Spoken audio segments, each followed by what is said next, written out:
Vrai ou faux? Hey, salut à tous, ici le Dr Nozman et bienvenue dans un nouvel épisode de Vrai ou faux. Si vous vous souvenez bien, je vous ai demandé de me laisser dans les commentaires de l'épisode précédent des facts vrais ou faux sur la pollution. Voici vos commentaires, bande de petits mutants. La pollution pollue, vrai ou faux? Oula, ça attaque fort aujourd'hui. Si même les commentaires sont pollués, il va falloir se mettre au tri sélectif. Bam! Grosse blague pour commencer la vidéo, ça fait du bien. La suite. Est-ce que la pollution peut nous imprégner de la crasse sur le corps, en particulier les ongles et les cheveux? La réponse me serait du net capital merci. Petit coup de pression. Alors, ça dépend de quel type de pollution on parle. Mais il me semble évident qu'en ville, où l'exposition au gaz d'échappement est bien plus importante qu'en campagne, eh bien la crasse, comme tu dis, risque effectivement d'avoir un impact important sur ton corps. En ce qui concerne la peau en particulier, les principaux facteurs du vieillissement sont la pollution et le soleil. S'il est possible de se protéger du soleil via des crèmes adaptées, il est plus dur de trouver de la crème anti-pollution.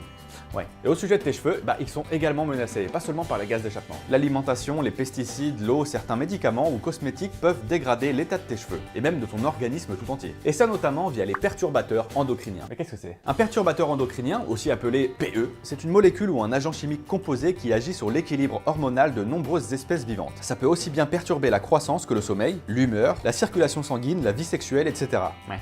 Malheureusement, vivre à la campagne ne permet pas de se protéger totalement de la pollution, car il faut alors se méfier des pesticides ou de la qualité de l'eau. Les pays scandinaves ou le Canada sont bien moins pollués que le reste du globe, donc si tu tiens littéralement à ta peau, enfile des moufles. En fait, la couche d'ozone est actuellement en train de se reconstituer. Vrai! Dans les années 80, le monde s'est rendu compte que l'usage abusif de certains produits chimiques présents dans les aérosols de l'époque avait fait un énorme trou dans la couche d'ozone, au-dessus de l'Antarctique. La réaction de la communauté internationale a permis de bannir la plupart de ces produits. Et on peut observer aujourd'hui que le trou se referme bel et bien. Si ça continue comme ça, il sera totalement fermé d'ici le milieu du siècle. Comme quoi, quand on veut, on peut. La Terre a des anneaux de Saturne, mais de pollution. Vrai ou faux?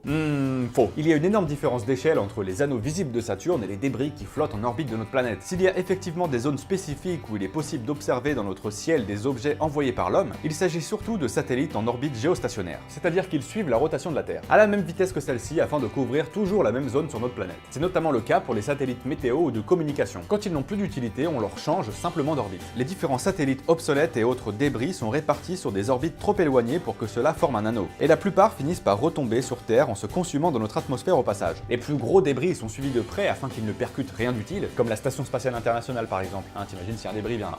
Bam! C'est dommage, vraiment. Les anneaux de Saturne sont eux composés de roches et de glace. Et si leur origine est incertaine, ils sont apparemment permanents. Avoir un anneau autour de la Terre pourrait être très impressionnant vu d'ici, mais bon, vaut mieux qu'il soit constitué de roches plutôt que de débris. Question suivante. Vrai ou faux, quand ma prof ouvre la bouche, ça pollue plus que les déchets radioactifs? Alors je connais pas bien ta prof, mais je te conseille d'aller en classe avec une combinaison anti-radiation afin d'éviter de te transformer en super mutant. Snack time! Il y a des extraterrestres qui vont venir nous tuer pour qu'on arrête de polluer l'espace, vrai ou faux? J'espère bien que non. Sauf s'ils considèrent les sondes Voyageur comme des déchets, bien sûr. Le programme Voyageur est un programme créé en 1972 et qui a permis de lancer en 1977 deux sondes, Voyageur 1 et 2, afin d'explorer les confins de notre galaxie. En septembre 2013, la sonde Voyageur 1 devient officiellement le premier objet de fabrication humaine à quitter le système solaire. À bord de chaque sonde est conservé un disque d'or comprenant plein d'informations sur notre planète, au cas où celle-ci soit un jour retrouvée par une forme de vie intelligente quelque part dans l'espace. Il faut juste espérer que cette forme de vie intelligente ne se dise pas qu'on est en train de balancer nos poubelles sur leur planète. Enfin bon, bref, on s'écarte du sujet, revenons sur Terre, ou plutôt sous l'eau. Les chercheurs ont récemment découvert un taux anormalement élevé de pollution dans les profondeurs des océans, notamment dans les petits organismes. Vrai ou faux? Et c'est vrai, malheureusement. Et pas juste dans les profondeurs des océans, non, précisément dans l'endroit le plus profond de la croûte terrestre, la fosse des Mariannes. Cette fosse marine, située au large du Japon dans l'océan Pacifique, est profonde de 11 034 mètres, en son point le plus bas. Et malgré la pression de l'eau qui est 1000 fois plus importante qu'en surface, elle abrite de nombreuses espèces vivantes. Et c'est en analysant des petits crustacés ramassés par un drone sous-marin qu'on a pu observer le niveau alarmant de polluants au sein de ces petites bestioles. Le problème, c'est que dans cette fosse, l'eau ne circule pas beaucoup, ce qui permet aux débris polluants et autres substances d'y rester longtemps. On croyait pendant longtemps les profondeurs sous-marines épargnées de la pollution. Eh bien non. La suite. Est-ce que si toutes les vaches rotaient en même temps, la Terre exploserait? Alors non, par contre ça me ferait extrêmement peur.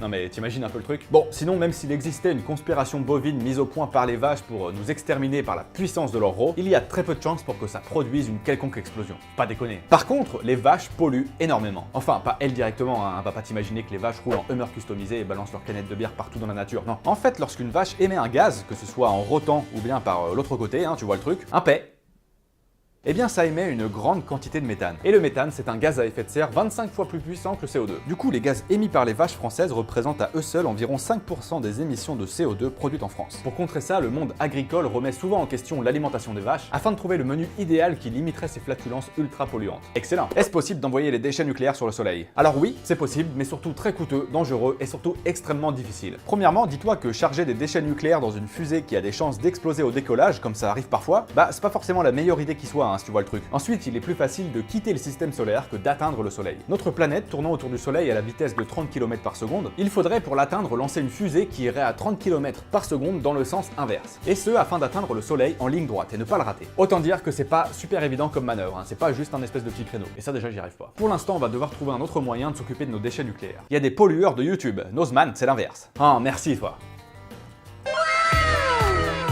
Trop gentil, putain vous êtes trop gentil, je vous aime.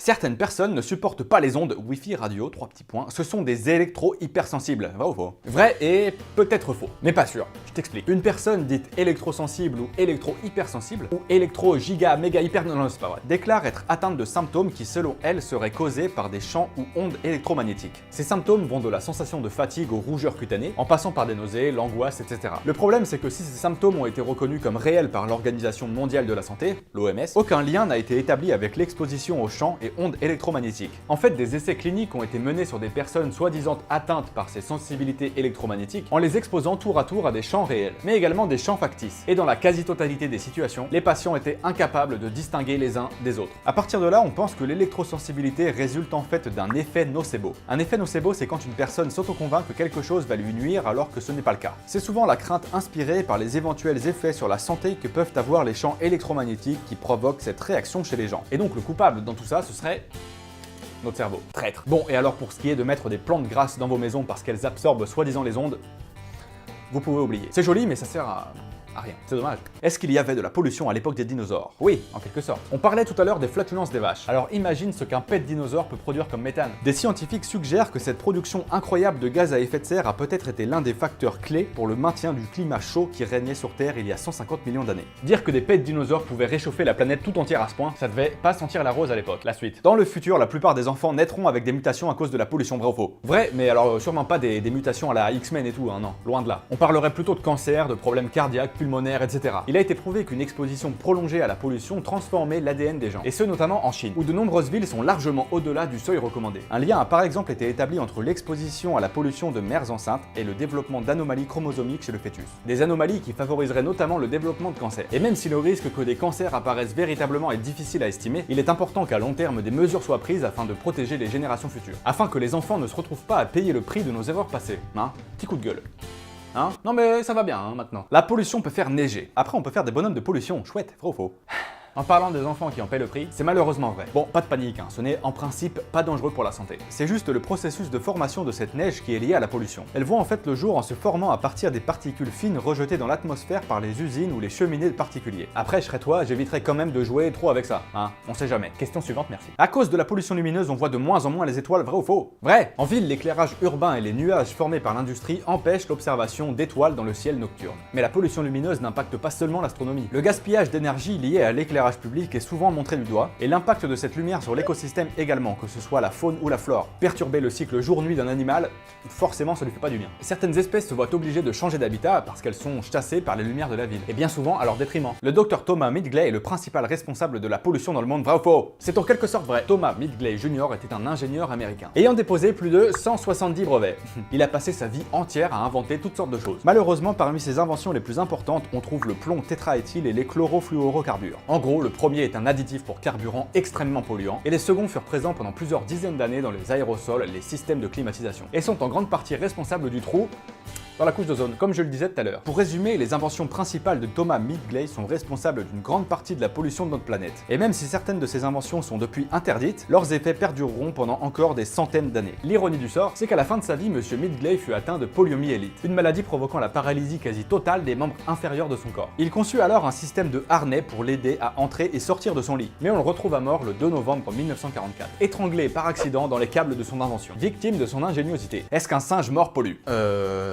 J'imagine que si tu laisses ton singe mort dans une flaque d'eau, par exemple, et que tu le laisses plusieurs jours et que tu bois l'eau, et bah, mais c'est quoi cette question là? Attends, non. Boum, encore un commentaire très sélectif. Bam, grosse blague. Merci à tous d'avoir suivi cette vidéo, merci à tous pour votre participation dans les commentaires, vous avez été au top. Si cette vidéo vous a plu, n'oubliez surtout pas de cliquer sur le petit pouce en l'air juste en dessous, hein, c'est très important, merci à tous. Et puis comme d'habitude, vous pouvez vous abonner à la chaîne en cliquant juste ici pour ne jamais rien louper. N'oubliez surtout pas d'exploser les commentaires de Fact Vrai ou Faux pour le prochain épisode qui sortira la semaine prochaine et qui portera sur ce thème la planète Terre, la planète bleue quoi, notre belle petite planète. Il y a plein de trucs à dire, éclatez-vous. On se retrouve la semaine prochaine, n'oubliez pas de vous abonner, à très bientôt car la science n'attend pas. Ciao ciao, boum.